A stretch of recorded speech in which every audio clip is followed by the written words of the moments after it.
right now on 5 on your side at 10. St. Louisans in the path of a deadly storm with no warning. There was a failure of protocol. It was a human failure. Tonight, the stunning admission by city leaders. Ticks me off. You know, it don't make sense. And their promise to keep you safe. And I understand that our families are very hurt. They should be.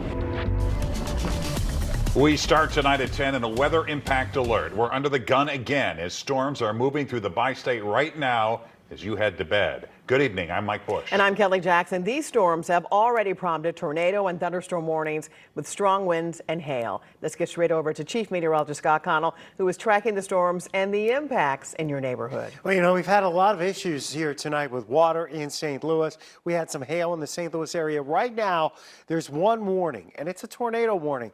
But it's not a particularly intense looking storm right now, especially when you compare it to what we were dealing with earlier. This is Washington County. The storm is lifting north out of Potosi. It's merged with another storm. This is like the fourth tornado warning we've had tonight in Washington County. One of those was confirmed as it came out of Iron County. And yes, there's torrential rain in here. There are some gusty winds. There is now, between Aptos snow mines, a bit of a circulation, but it's not nearly as strong as what we were seeing earlier, and it does not look like it's going to be a big problem. No confirmed tornado on this one. The other part of that storm about an hour ago that had a tornado confirmation on it was from the radar. We could see the debris lofted up from Iron County as it went along Highway DD. That storm subsequently weakened. Now, the Storm Prediction Center has expanded a tornado watch across the area until 3 o'clock in the morning. What we're looking at through now until 3 o'clock is the potential of all the hazards, hail, maybe some more winds. You're going to get to look at the radar here tonight. You get to see what we're expecting to happen. If you have to go to bed in the next hour or so, before you get into bed and go to sleep, take one more look at what's going on weather-wise with these storms. I'm not sure how severe we're going to end up being with most of them. I don't think, based on what we're seeing right now, that the risk is as high as it could be. There's still a risk some of these storms could rotate for sure, but what we've seen down to the south has been not quite overly impressive. And with that in mind, and this sliding through the metro area right now, we're thinking by 1 or 2 o'clock, we're more into just a heavy rain residual kind of scenario playing out. Really, for the next hour or two is when I think our greatest severe weather threat will be at the leading edge of these storms that we're dealing with right now. We'll be back in a few minutes. We'll talk about one more severe threat for one more day this week, and then a little bit of a break. Kelly? All right, and Scott, your expanded weather coverage begins right after this newscast on the 5 Plus streaming app. It is free to download and watch on your Roku, Apple Fire, and Samsung TV. And you can also get the latest forecast and watch our live storm coverage on your phone. Text the word weather to 314-425-5355, and we will send you a link. Human error. That's what St. Louis Mayor Kara Spencer is blaming for why the warning sirens did not go off on Friday when a deadly EF3 tornado hit the city. 5 on your side's Laura Barshesky is looking into what happened and what is being done to make sure it doesn't happen again. Laura. Mike and Kelly, North St. Louis residents tell me they are upset and angry tonight, knowing that someone's mistake is the reason they didn't have warning. One man even told me if he'd had that warning, he might not have been trapped. North St. Louis residents have been asking since the storm hit, where were the sirens? I did not hear a siren. We just saw everything start turning up. Big gusts of wind, trees started to lay down to the ground, big trees. Just hell. They just passed my parts up and just came down here and just tore up everything. No siren. St. Louis Emergency Management tested them the day before this deadly EF3 tornado ripped apart the city. But they do all their testing at every first of the month, but sirens didn't work this time. Nothing came through. I heard them the day before, but I ain't heard nothing. Do you think if you would have heard the sirens that would have made a difference? It would have made a difference for me because I could have got to somewhere a little safer, but if he heard it, he just still would never fell on it. Lawrence Poole is talking about the roof that fell on top of his friend during the storm. He's been helping him put a tarp over his home. So much grief floating around there, you can feel it. It makes people sad. Tony Davis says he might have made it to the basement if he had warning, but instead he got trapped. I was stuck up there. When I went to try to get out, my steps was gone, so I couldn't run. I say, well, I just got between my door jamb and say, let's go. Mayor Kara Spencer says the reason the sirens didn't go off, to put it simply, someone did not push a button. But at the end of the day, this was a human failure. We know that our emergency management system also issued 317 direct messages to the community to let them know. Poole is upset learning this is the reason they didn't have warning. It makes me, this ticks me off. You know, it don't make sense. A current city protocol document says warning sirens are supposed to be activated at the fire department dispatch center or city emergency management agency. Spencer says that's changing. It was not exceptionally clear about whose roles and responsibilities it was to do what. It is now my responsibility and my role to ensure that moving forward, this protocol is crystal clear, and it is. This protocol is calling for our fire department, who is staffed 24 hours a day, to issue those warnings. Mayor Spencer says she takes full accountability for this failure and has full confidence that the St. Louis City Fire Department will be able to activate any sirens in the future. Reporting live in St. Louis, Laura Barczewski, 5 on your side. And our weather impact alert coverage continues with a new severe thunderstorm warning. North St. Louis County, parts of eastern St. Charles County, and then up into Jersey County. This includes Grafton. It does include Portage de Sioux. Right now, the storm that's producing hail up to the size of quarters is moving over Bryan Island and about ready to head across the Missouri River and up towards Portage de Sioux. It'll keep going towards Grafton and eventually up towards Otterville. Right now, no circulation with that. Just a wind threat and mainly a hail threat. We'll keep you updated as the evening wears on, Kelly. All right, thanks, Scott.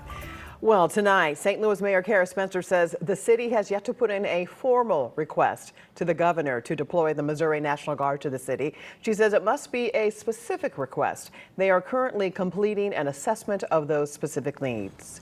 She also says she is working with Governor Mike Kehoe on getting federal assistance. U.S. Senator Josh Hawley announced FEMA crews would be in St. Louis within the next 48 hours to begin the assessment needed for a full disaster declaration in the city. So I look forward to working with the governor to get an emergency disaster declaration. I know the governor's at work on that. We talked to his team again this morning. Obviously, he wants to get that out the door as soon as possible. That needs to come quickly. When it does, we will immediately push it and ask the White House to expedite this so that we can unlock disaster relief.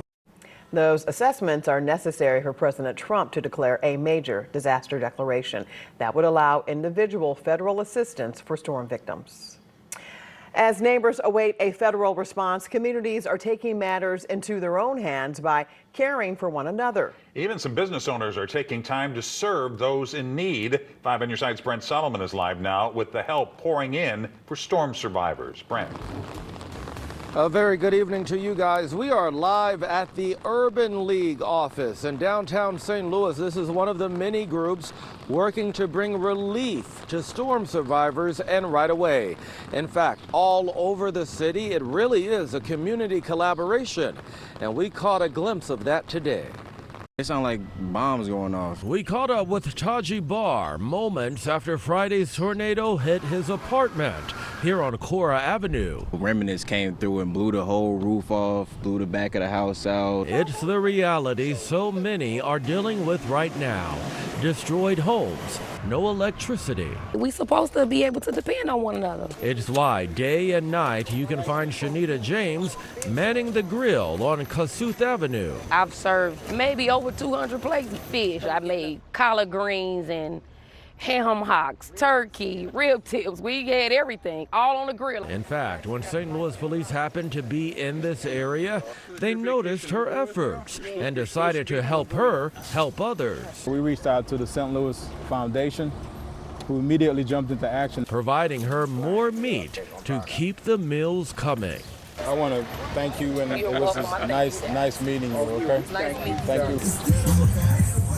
over on Natural Bridge, the community assembling at the Save-A-Lot grocery store, which is closed due to damage. Everything that you need, we helping right here. Clothing, camaraderie, and more food. We got people dropping off. We got people coming to get stuff. Businesses like Bliss Restaurant, No Sauce Barbecue, and community organizers joining Good Samaritans to make it all possible. It's the right thing to do, and right now we have no help, so we have to lean on each other. This is day 3 that we out here, and we still have plenty to give.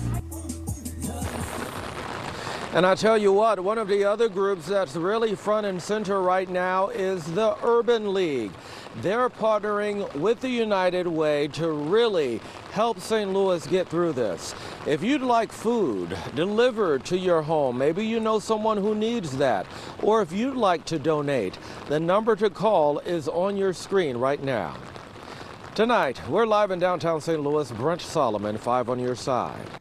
We now know the name of the 5th person to die in Friday's storms. Firefighters found 78-year-old Larry Patrick buried in the rubble of his home on Margaretta. He was in the front room when the tornado hit. And we're learning about another person killed in the tornado. 60-year-old Rena Lyles lived in the Fountain Park neighborhood. She and her husband were hand in hand trying to get to the basement when the storm hit. When the tornado came through, she was thrown into her bedroom, and then the house collapsed. It's so hard just knowing that the only house that you have stayed in is gone. The only thing that you had as a family to remember is gone. Every part of my mom is gone.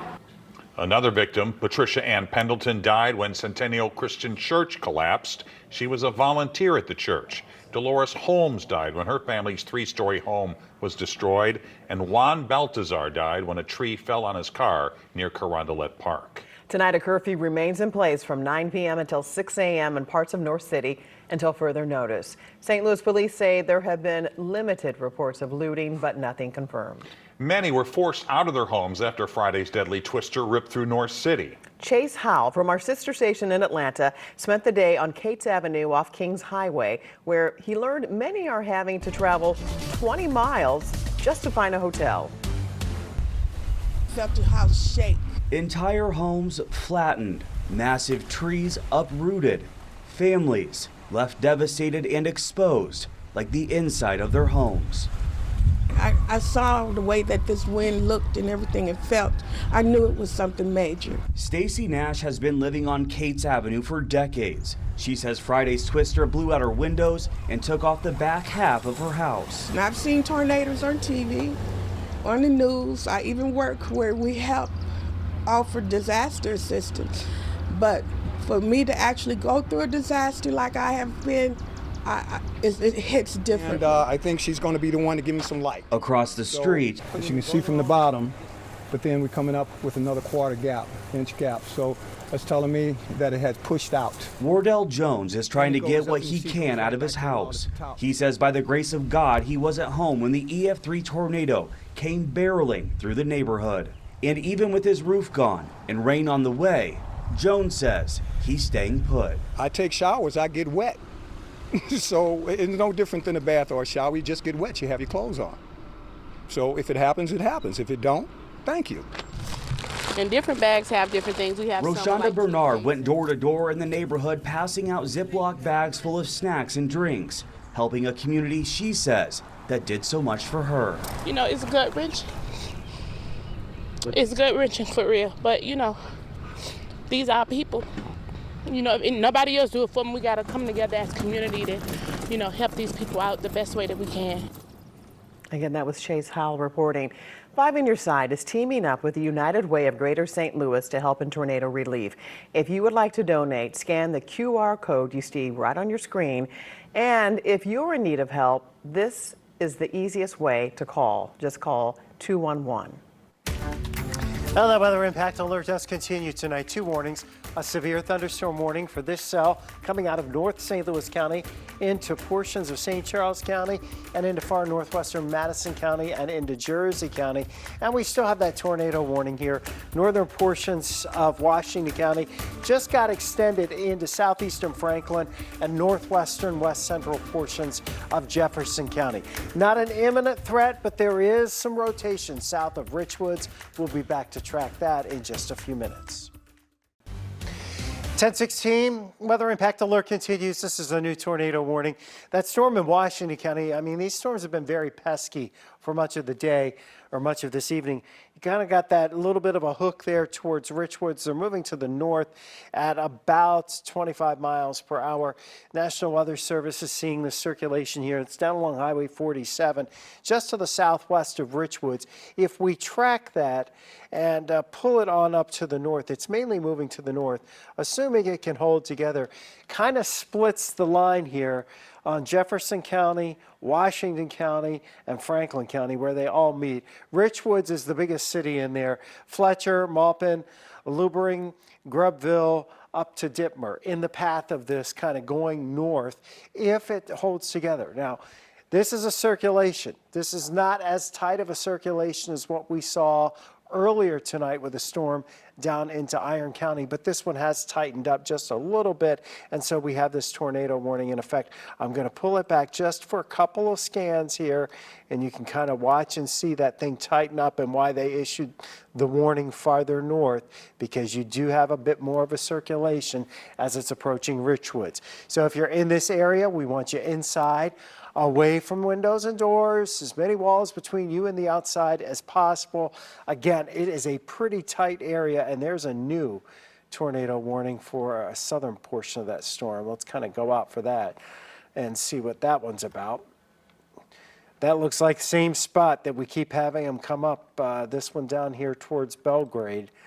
This is about the third one between Belgrade and Sunlight. That circulation right here is along State Highway DD and State Highway C. This is the area where we had the confirmed tornado by radar earlier tonight, and you had some debris falling out of the sky in this area. This circulation, not tight, but it's starting to increase here. And so the National Weather Service just issuing a new tornado warning for that. So now this is the, I guess, the fourth or fifth tornado warning we've had down in Washington County tonight. And Kelly and Mike, I'm going to get back to you in just a couple of minutes and let you, go through a couple of your news stories as well. But this circulation's near Richwoods, moving into an environment that's semi-conducive for tornadoes. It doesn't look like it's an environment that's capable of producing a very large tornado like what we saw on Friday that came through St. Louis. Again, a similar situation down here with that storm that's going to track close to Potosi or once again towards Bates Creek Camp as it moves to the north along Highway 8. These storms are also merging with other storms, and it's a very messy storm mode right now. That also tends to lend us to believe that these storms are going to have some trouble maintaining their circulations and intensity. Having said that, the one I'd be concerned about right now is this one that's near Richwoods that's heading towards Grubbville. If you're inside, away from windows and doors, and in your safe place, and you're north of Belgrade as that moves through the Mark Twain Forest, you're in pretty good shape for now. We'll send it back over to you guys, and we'll see you in just a couple of seconds. Okay, Scott. Well, tonight an investigation is underway after a child died at a St. Francis County daycare. According to his mother, 3-year-old Conrad Ashcraft died Friday at Poppy's Playhouse in Park Hills. A vigil was held last night. Authorities have not released a cause of death. The investigation has been turned over to the sheriff's office since the daycare owner is on the Park Hills City Council. The Missouri Department of Elementary and Secondary Education's Office of Childhood is also investigating. Tonight, a Belleville man is charged in the shooting of 3 Fairview Heights police officers. Investigators say Elijah Thompson opened fire on officers Saturday night. They are responding to a suspicious person call on Potomac Drive. Officer Molly Munick was shot in the face. She remains in critical condition tonight. The 2 other officers shot are out of the hospital tonight. Tonight, Thompson is being held on several charges, including 4 counts of attempted murder. All St. Louisans seem to be stepping up to help storm victims. That includes supermodel and Webster Groves native Carly Kloss. She and her family dropped off donations today at O'Fallon Park YMCA in North City. Kloss arrived in town Friday just before the storms hit. We got a little bit of wind damage, but nothing like what I've seen across St. Louis. And it is just devastating to really drive through this city and see the aftermath of this storm. Claus is in town to celebrate the 10th anniversary of her program, Code with Clausie, which provides free coding camps for girls. And we have a list of resources available for storm victims right now on our website, KSDK.com. There are also ways you can help those impacted. Just text the word STORM to 314-425-5355, and we will send you a link. Let's get back to Scott. All right, so they have confirmed, the National Weather Service is reporting a confirmed tornado with this storm near Richwoods. I'm not sure if that's radar confirmed at this point or, but they just shaded it pink, which is that indication for us. When I pop on a different version of the winds, again, here's your circulation showing up just to the east of Highway 47 here. You know, your circulation, these storms have been rotating quite a bit tonight, and these circulations are pretty tight. Yeah, very weak TDS. So you're getting at least some indication from the radar that we have leaves and debris lofted up. It's fairly weak in this area, but nonetheless, there is that indication. And we had that earlier with the storm that was down there. There it is. It's right there. That's what's showing up just east of Richwoods. But again, we go into this, and as I zoom in for you, it's in a really remote and rural area here. That's along State Highway H. This is just off to the west of Fletcher, and it's going to the north, so it's moving almost north. You know, if we take this, it goes almost straight to the Franklin-Jefferson County line over the course of the next few minutes, and that's taking it a little farther to the north, up towards Highway WW, and eventually up here towards the Grubbville area. So again, these are the areas where you need to be in your safe place at this point. That is not a particularly strong indication of debris aloft, but at least it's showing something at this point, and it kind of matches with where that circulation is. Your winds circulating, that dangerous twisting within the storm showing up right there. Now, we're going to put this back on, and you can look at this and you say, well, that's not the most impressive storm I've ever seen. And you are exactly right. When you're looking at this, there is a bit of a hook here. It doesn't otherwise look like it's an overly impressive storm. It's not that intense as far as hail goes, as far as winds outside of that circulation. It's just that the environment here south of St. Louis is somewhat more favorable to get that twisting of the wind and to get the potential of a tornado. So again, if you're up towards Grubbville, if you're heading up towards Highway 30 here, right along the Jefferson County, Franklin County line, that's where you should be in your safe place at this point. So we just got a new scan in there. Going to kind of look at things again. The debris is showing up a little bit better now. Remember, we have a bunch of leaves now on the trees, so we're able to see more of that up. Back in the winter, back at the beginning of March, we didn't have as much trees. So when you were seeing debris showing up on radar, it was really something else. All right, there is another tornado warning farther to the south, going south of the Richwoods storm. This is the one down towards Potosi right now. It also has some circulation with it. When we look at this, the circulation's much broader. It's not as well defined. Now, we had an earlier storm that was down here that had quite the defined circulation, had quite the defined tornado debris signature showing up on the radar. We're not seeing that here, and that's good. We don't want to see that. Again, this area farther south of St. Louis, and of course you're down here in the Mark Twain National Forest, Bates Creek Camp's in the path of that storm too, which is about the umpteenth time this spring that Bates Creek Camp has had storms in the vicinity that have been pretty intense and severe.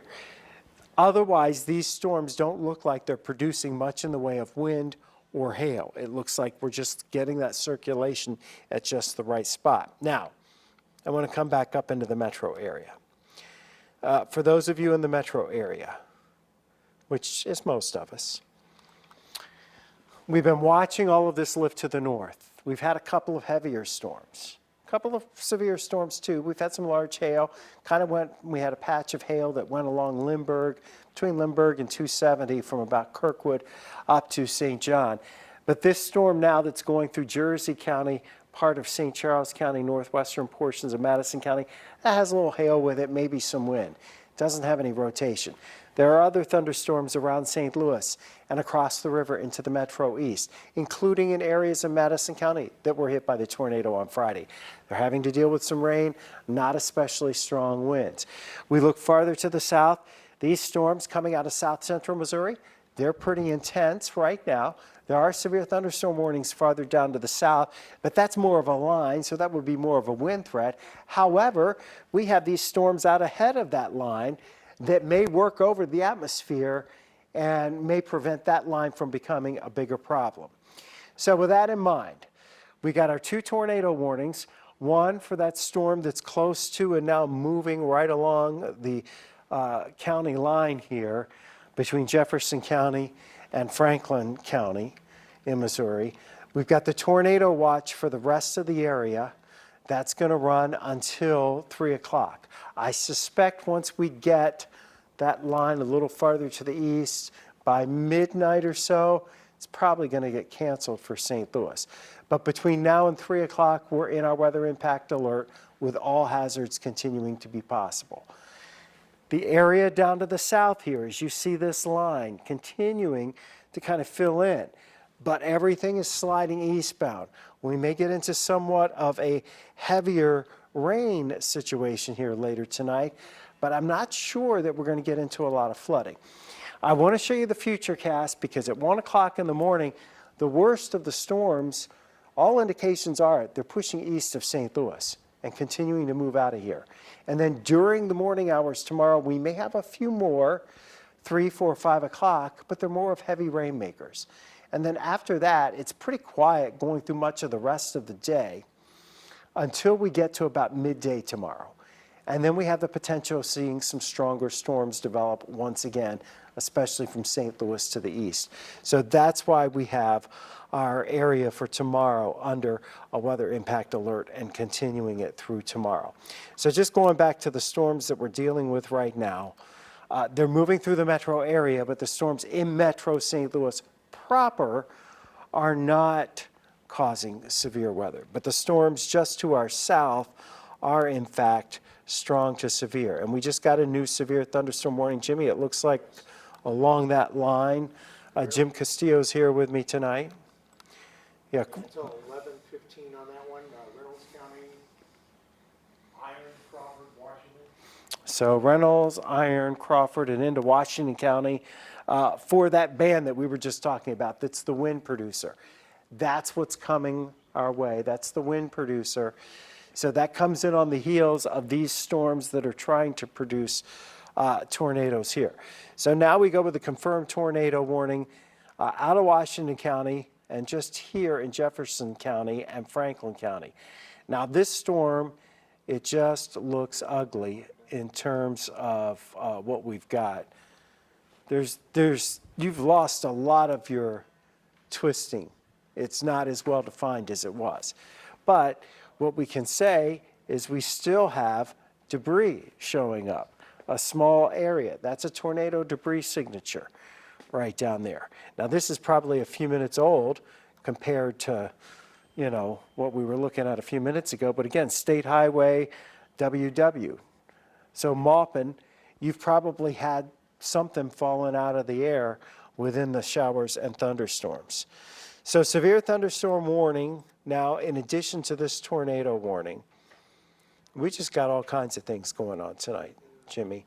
So in addition to this tornado warning in Jefferson County and a small portion of Franklin County, Grubbville area, again, it's very small. It's not a massive thing, and the circulation is having a hard time even showing up now. There's more tornado warnings here for this. This is a new one. That's on kind of in addition to that severe thunderstorm warning that was just issued. And the reason that is there is because I think we're getting a lot of Spin along that Boeing area. yeah, you're getting a lot of spin on that. So let me see. I got to get back to I've got too many things open here. Northern Reynolds County, guys, 11:15. Again, a brand new tornado warning. Southern Crawford County, southwestern Washington County, western Iron County, and northern Reynolds County until 11:15. Tornadoes are possible along that line that's bowing out and causing some strong winds, moving east at about 55 miles an hour. And that line's actually moving pretty fast. The other storms that were out ahead of that line are putzing along. And it's really all along this line, not that every spot here is going to be in have a tornado, but all along the line you've got the notches. So now we're in that situation where you're going to have the line that bows out that primarily is a wind damage maker. And then embedded within that, you're going to have a bunch of fine little circulations, which this far from the distance that we're at with the radar, you are not going to be able to tell a whole lot from that far away.